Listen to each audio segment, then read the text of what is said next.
Hi everyone, hi ma'am. My name is Cedric Landrabos at I am BSHM 3K and this is my oral prelim exam. I answered the 15 question in Mandarin. Ni Jian Shi Zhao Ban, Hu Bai Jiang Ling Wu Fen, Shi Zhao Ban, or I eat breakfast at 8:05. Shan Zhe Ji Jian, Shan Zai Shi Jian Shi Fen. Now it's 10:40 and then number three question is Baba Shin Mei Shin Hu Wu Ja Baba Li Hu Jian Ban Pei Hu Ja. Dad returns home at 6:30. Ta Shang Zai Ja Zhu Ji Shan Ta Shang Zai Zhu San Shan. He wants to stay at home for 3 days. And the question number 5 we got Mei Mei Li Zhou Xi Zhuo Xi Shangmian Yu Shenwei Mei Mei De Zhu Xi Shangmian Yu Jian Now Hisu. Others is a computer and books on younger sister desk. The question number 6 is Jian Now Zainar. Jian Now Zai Zhuo Xi Shangmian. The computer is on the desk. Question number 7. Mi Shan Shang Hu Hu Mama Ning Zhu Shen Me Ming Shan Shang Hu Hu Mama Ning Hu Mai Kai.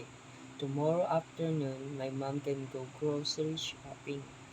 The question number 8 is Hyam Yan Nei Chen Zhao Xin Meng Zi Shen Ren Ning Ren Zhao Li Hong.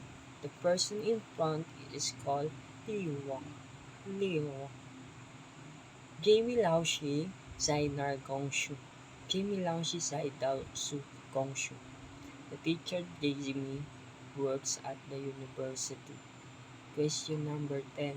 Xin Shan Zhao Wu Xiang Ni Men Shang Zhu Shen Mei Xin Shan Zhao Wu Xiang Wu Men Xin Gong Gan Jian Xing. This morning we want to go see a movie.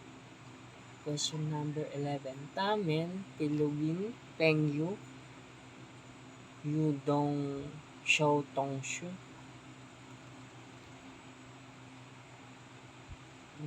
The Tamen Pinong Bu Peng Yu Yu Shun Yu Ge Tong Su. Their Filipino friends have 15 classmates. And question number 12 is Nai Nai Shang He Shen Me. Nai Nai Shang He Cha. Grandma wants to drink tea. Ni Deng Meng Gu Lao Shi Kunar Mai Chao Mao. Hu De Meng Gu Lao Shi Gong Shang Shi Mai Xiao Mao. My American teachers goes to the supermarket to buy a kitten. Li Ben, question number 14. Yu Ben Han Yu Sun Dou Shao Kan Yu Ben Han Shu San Shi Lu Q Ken. 6 Chinese book cost 36 yuan. And the last question is Jin Chan Ji Yu Ji Hao Xing Ji Jin Chan Hu Yi Xing Yi Hao Xing Ri. Today is May 11, Sunday. Thank you. Thank you po. And that's all. Happy week. Happy po.